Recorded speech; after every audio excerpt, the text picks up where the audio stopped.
നിസ്കാരം എന്ന റബ്ബിന്റെ മുമ്പിൽ നമ്മൾ തലകുനിച്ച് സുജൂദ് ചെയ്ത്, അല്ലാഹുവേ, വെണ്ണിനപ്പുറം നിൽക്കുന്ന നിന്നോട് മണ്ണിലേക്ക് ചാർത്തി വെച്ച നെറ്റിയുമായി ഞാൻ ചോദിക്കുന്നു റബ്ബേ, പറയട്ടെ, സുബ്ഹാന റബ്ബിയൽ അലാ, എന്റെ റബ്ബായ അല്ലാഹുവേ, നീയാണ് ഏറ്റവും മീതയുള്ളത്, ഞാൻ ഏറ്റവും താഴെയാണ്. അസ്ഫലിസ് സാഫിലീൻ, മണ്ണിലാണ് നമ്മൾ കിടക്കുന്നത്, നെറ്റി കിടക്കുന്നത് മണ്ണിലാണ്. നീ കിടക്കുന്നത് വിണ്ണുകളുടെ അപ്പുറത്താണ് റബ്ബേ. അർശിന്റെ അധിപനായ റബ്ബേ, നീ ഏറ്റവും മീതയാണ്, ഞാൻ ഏറ്റവും താഴെയാണ് എന്നാണ് അതിനർത്ഥം. നമ്മൾ കുനിഞ്ഞിരിക്കുമ്പോ, റുക്കൂ ചെയ്യുമ്പോ, റുക്കൂ എന്നത് കുനിഞ്ഞിരിക്കുന്നത് ഒരു ന്യൂനതയാണ്, അല്ലേ? റബ്ബേ, നിനക്ക് ന്യൂനതയില്ല. സുബ്ഹാന റബ്ബിയൽ അദീം, ഞങ്ങൾ ന്യൂനതയുണ്ട്, എന്നാൽ നിനക്ക് ന്യൂനതയുള്ള റബ്ബേ, നീ മഹോന്നതനാണ്. ഞങ്ങൾ താഴെയാണ് റബ്ബേ, നീയാണ് മീതയുള്ളത് എന്ന് അല്ലാഹു നമ്മുടെ ശരീരം കൊണ്ട്, ആംഗ്യവിക്ഷേപങ്ങൾ കൊണ്ട് നമ്മളെ കൊണ്ട് സുജൂദ് ചെയ്യിപ്പിച്ചിട്ട് പറയിപ്പിക്കുന്ന വാക്കാണത്. സുബ്ഹാന റബ്ബിയൽ അലാ വബിഹംദിഹി.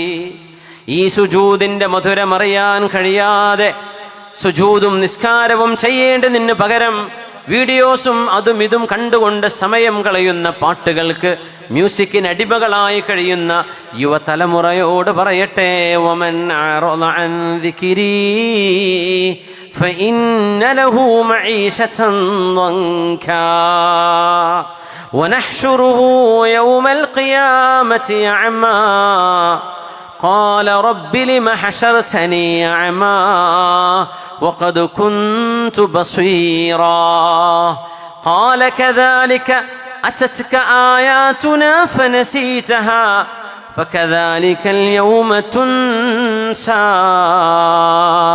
നിങ്ങൾക്കൊരിക്കലും ഒരു തിന്മയിലൂടെ, നിങ്ങൾക്കൊരിക്കലും ഒരു തിന്മ ചെയ്യുന്നതിലൂടെ ഒരിക്കലും വിജയമുണ്ടാവുകയില്ല, സമാധാനം അള്ളാഹു തരില്ല എന്നാ പറഞ്ഞത്. ഏതൊരു തിന്മയെ അള്ളാഹു തിന്മയാക്കി വെച്ചിട്ടുണ്ടോ അതിനു പകരം എത്രയോ ഹലാലുകൾ അള്ളാഹു ഇപ്പുറത്ത് വെച്ചിട്ടുണ്ട്. മ്യൂസിക്കിന് പകരം ഖുർആനിന്റെ പാരായണമുണ്ട്. അനാവശ്യമായ പാട്ടുകൾക്ക് പകരം നല്ല ഹലാലായ നശീദുകളില്ലേ, മധുരമുള്ള നശീദുകൾ. അള്ളാഹുവിനെയും അവന്റെ റസൂലിനെയും ദീനിനെയും മഹത്തുക്കളെയും പുകഴ്ത്തി പറയുന്ന നശീദുകളുണ്ട്. വേണ്ടാത്തതിന് പകരം മദ്യവും ലഹരിയും ഹറാമാക്കിയപ്പോൾ അൺലിമിറ്റഡ് ഹലാലുകളാണ് അള്ളാഹു ഇപ്പുറത്ത് വെച്ച് തന്നത്. അൺലിമിറ്റഡ് ഹലാൽ. ഹറാമുകൾ ലിമിറ്റഡ് ആണ്, വളരെ കുറഞ്ഞ സാധനങ്ങളാണ്. ബാക്കിയെല്ലാം അള്ളാഹു തുറന്നു വെച്ചിരിക്കുകയാണ്, മഫ്തൂഹാണ്.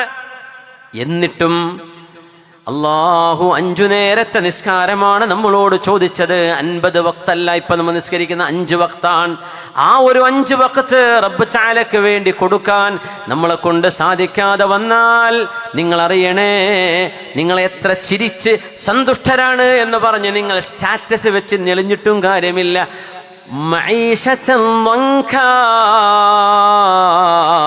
നിങ്ങളുടെ മനസ്സുകൾ സങ്കുചിതമായി പോകുന്ന, ഇടുങ്ങിപ്പോകുന്ന ജീവിതമേ ഞാൻ നിങ്ങൾക്ക് നൽകൂ എന്ന് അല്ലാഹു റബ്ബുൽ ഇസ്സത്ത്, മനുഷ്യനെ പടച്ച തമ്പുരാൻ, എൻ്റെ ഓർമ്മയിൽ നിന്ന് വഴിമാറിയാണ് നിങ്ങൾ ജീവിക്കുന്നതെങ്കിൽ നിങ്ങൾക്ക് സന്തോഷം കിട്ടുമെന്ന് തോന്നുന്നുണ്ടോ? ആ തോന്നൽ വൃഥാവിലാണ്, അസ്ഥാനത്താണ്.